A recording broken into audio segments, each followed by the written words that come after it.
What is up, guys? Welcome back to the Lumsden Motorsports Garage. I'm Wade Lumsden, and well, it's been a little bit. I'm gonna try to get back to work here and get some stuff done, but you can see garage is not exactly in working shape. So yeah, let's try to get stuff done and get to work.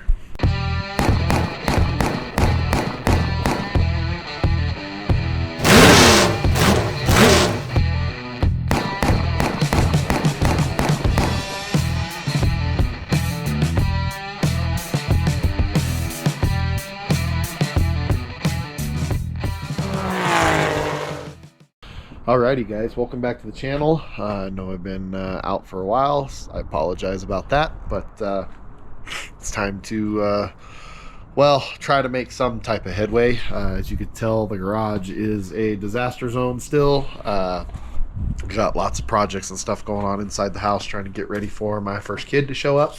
So yeah, you know, we got to prioritize things, right? So I did want to share with you a couple things. This here is my Harbor Freight jack. It's a 3-ton aluminum racing jack that you can get from Harbor Freight. I've only ever had the one. Well, I guess I can't say that. I've only ever had one at a time. That's, I think, my second one of those. But it's kind of a struggle because it usually lives inside the trailer. And the spot that I have it stored, it usually is really tough to get to when there's a race car inside there, and sometimes I need a jack outside of it, and yada yada yada yada. So I decided to go get myself another jack, and we'll put this together, and that jack will be my garage jack, and then the other jack can just live inside the trailer. I'll never have to worry about it again. Sometimes my trailer stays out, like at my dad's house, and then I need a jack here, and you know, so on and so forth. So I'm going to put that jack together and have that moving forward, which is kind of awesome. So one of the other things we're going to do is I'm finally going to get my carburetor off of here. I have my 604 carburetor, which is what is currently inside the car, the 604 crate, and that's what's down under there. And then I also have my open carburetor for the 383, and both of them need to go for their spa day with Bob Oliver at Competition Carburation. So I'll be yanking those things off, but I also kind of wanted to show you guys these. Not sure if I'd shown you these before. Did some 3D printing, put a little 8-ball here, a little LMS. I don't know, I think they're pretty cool, but basically what they're going to be is they are hood pin guards. I'll end up having to flatten out the little rise in here, but then this will get pop rivet into place there for all the hood pins. And I don't know, I think that'll be kind of a cool little detail thing. I don't know, give me your thoughts below on that. I just thought it would look kind of cool. Again, these ones are just sitting there, and as you can see, yes, my car is just covered in stuff. So but I think I have enough room to get the hood off at least, and get that carburetor off. So race season is quickly coming up upon us. It's currently February, right? March, April I think is when the first races in my local area start of Nevada. So yeah, not a whole lot of time. This winter break was very distracted, so I didn't really do a whole lot that I normally would have done already. So such is life, right? So anyways, I am going to try to get it to where I can at least access under the hood, get that carburetor off, so that it can go for its spa day. All right, I kind of wanted to show you what I meant about the jack thing being hard to get to when it's inside the trailer. Right there is my little homemade jack pouch that I made. Again, just took a piece of tin and measured out jack pouch. I put a couple pieces of angle to help support it, but it works out pretty good for the most part. Not the strongest thing in the world, right? Because it's not nice thick aluminum like the Pit Pal stuff, but this has been working for 2 seasons now, 3 seasons, 2 or 3 seasons now. I think 3 actually. It seems to get the job done. But what I was going to point out here is I put my jack away back here, and then the back of my car actually gets to about here, about where that line is right there. And you can imagine when we're filling up the whole space, it's actually fairly close to the side of the trailer once the car's loaded. So getting a jack in and out of there is pretty tough when a race car's in here. I've needed to a couple times going down the road, getting a flat tire, and then having to pull the jack out. So that's kind of stunk. It's possible. I've obviously done it, right? It's just kind of a pain. But then that also goes for like, and that's like roadside emergencies type stuff, right? So not really a big deal. The other thing I was talking about is when the race car's in here, and I'm like, I pull up and I just leave it loaded in the trailer for a day or so. Sometimes I have to do that, but I still need a jack. It's the same frustration, except for when it's parked where it's parked, my trailer at my house. I can't lower the back door to get to it. So that makes it virtually impossible unless I pull the trailer out and get the jack out and all of that happy stuff, right? So, and then, like I said, there's times when my trailer goes to my dad's house and stays there, and the jack rides along with it, and then I don't have a jack at my house to do what I need to do, right? So, second jack, much needed. Harbor Freight coupons. Maybe one day I'll be able to get one of those cool pit lifts and stuff, and I'll utilize the pit lift more, but for right now I don't have one. So old school, using a jack. That's what jack and jack stands. So really that's all you need. But though those cool tools make things extremely convenient. It's much like, I don't know, I guess that's much like the tire machine. As you guys know, I got a tire demon last year, and that thing is amazing and makes prepping tires and stuff super easy and super awesome. Is it a required piece of equipment? No, you can do everything on the ground without a prep stand, without all of that happy stuff. Those are all just tools that make things a lot easier and a lot nicer, and in some cases a lot faster. So as you guys have probably seen, most of the time when I go race, I don't exactly have a whole lot of help with me. I'm usually for the most part I'm by myself. I would say most of the time, though I do have handfuls of people that are volunteer and help me out when they can, or when they're around, or when they see that I'm struggling and stuff. So I do have people that reach out and try to help me as much as possible. But as far as like a fixed crew, I don't necessarily have that. So like for the tire machine, prepping tires in between races and all that stuff, it's I more do it for the speed and need it for the speed of things than it is out of a necessity. So you guys that are out there, thinking about getting into modified racing and stuff, or even hobby stock, or I don't know, whatever you're thinking about getting into, don't think you can't go out there and race and compete with these guys unless you have all these fancy tools. You don't necessarily need all of the fancy tools. They just kind of make life a little bit easier and a little bit faster. It just makes you have to be really good at working quickly and things like that. So don't get discouraged if you don't have all the tools. They come over time.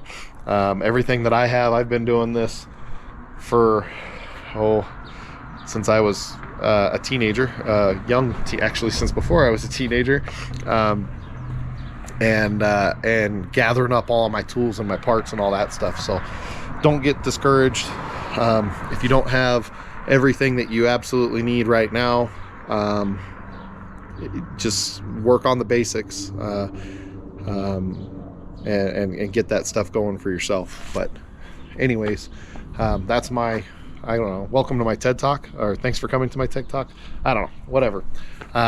There's ways to make it to where you can go race, and you don't necessarily have to have the latest and greatest of things to be able to go do that. So I've been doing it for years like that, and relatively successful, I believe.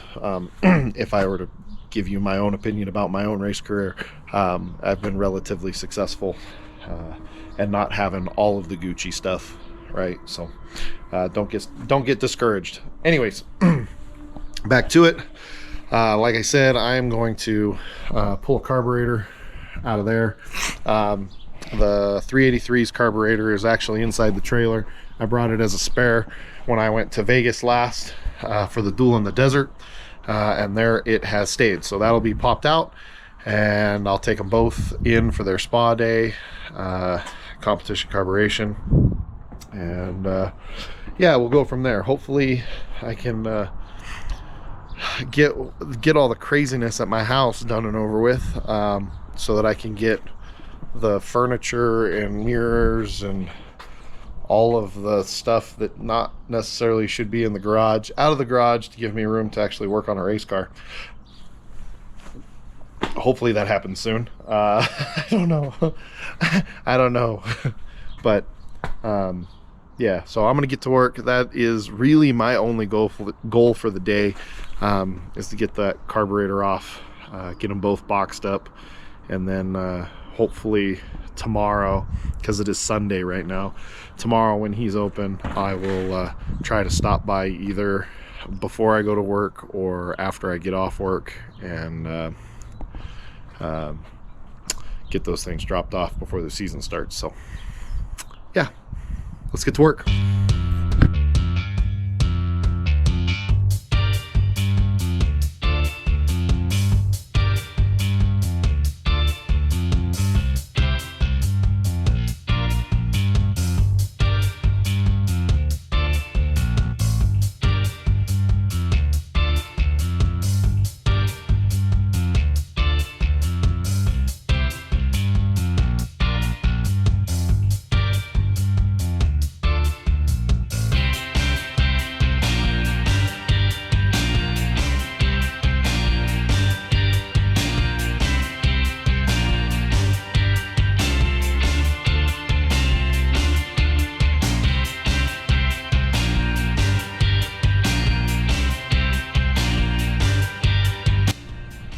Alright guys, got my carburetor off here. I kind of wanted to show you my carburetors, and I don't know, I guess you might wonder why I have two different carburetors.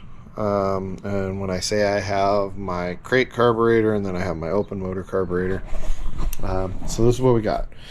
Okay, they're both Holleys, right? This is my crate 604 crate carburetor. Actually good for a 602 crate as well. They're relatively close from what I'm told, for needs for carburation, with just some minor adjustments as far as like CFM and stuff goes. So this is a 650 CFM 4-barrel Holley carburetor. This one is a 780 CFM carburetor for the 383 stroker that I normally run as my open motor.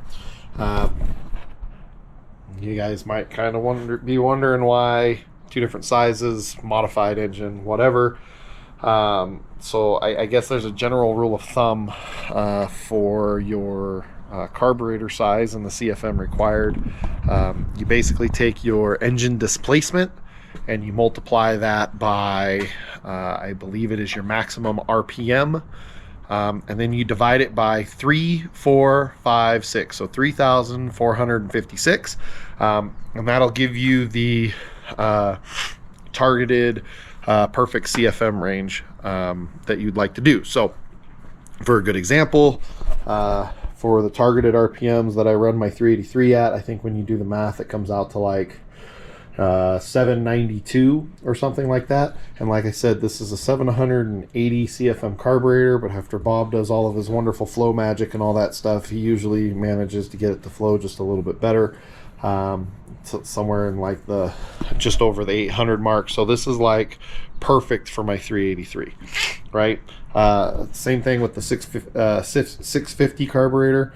You send them off to your carburetor guy and they work their magic. They usually get them to flow just a little bit better. So 355 maxed out at the 6,800 RPMs or somewhere in that ballpark, right? You end up with, 700 something, which I believe you can make a 650 carburetor flow almost like a 750 carburetor. So that might be, I don't know, interesting little tidbit for you if you never knew that. I basically, for me, I trust my carburetor guy. He suggested some guys run 750 CFM carburetor on their crates. That goes well for them. 650 is what I had. I ran a 602 crate sprint car class that allowed me to run a 650 4-barrel carburetor if I wanted to on my crate motor when I was racing against open engine guys, and that's where this carburetor came from, and then got it touched up for the 604 crate that is in my modified, and it seems to be going good. So yeah, I'm happy with the performance and stuff on both of these on the engines that they go on. So trust your carburetor guy, and if you have carburetor questions, I highly suggest you reach out to Bob Oliver at Competition Carburation.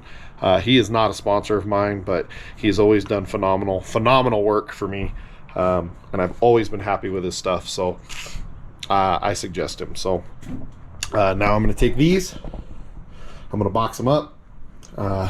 He's actually local in Reno, Nevada, so I'll be able to drop these off to him this week, and hopefully they'll come back in tip-top shape and ready to rock and roll. And I guess really hopefully I'll be ready to move forward on race car stuff.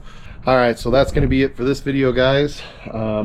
Like I said, not a whole lot has been going on as far as race car related stuff going, but as the season gets closer, I'll probably get into panic mode, and if it wasn't for the last minute, nothing would get done, right? So I think the last video we went tough truck racing, which was awesome. We might get to do that again here in the next month or so. We'll see. We'll just see how things are lining up to be able to do that type of stuff. But yeah, so really appreciate you guys hanging in there with me. I apologize that my frequency of videos is pretty spotty here lately. As a reminder, my goal has always been to release a video to you guys every Tuesday. So and I know I am falling down on the job on that, but just know that I'm working on it. I'm working on it. So don't forget to like and subscribe. Any questions, comments, concerns down below. Hit up the Lumsden Motorsports Facebook page. What else? Man, it's been a minute since I did one of these. We still have Lumsden Motorsports t-shirts. When the show be the show. So reach out to me on Facebook, and we can figure out how to get you a shirt. I know I don't really have an online store, but we can make it happen. But yeah, my brother's not here, so keep the dirty side down, and we'll catch you next time. Thanks for watching, guys. Peace.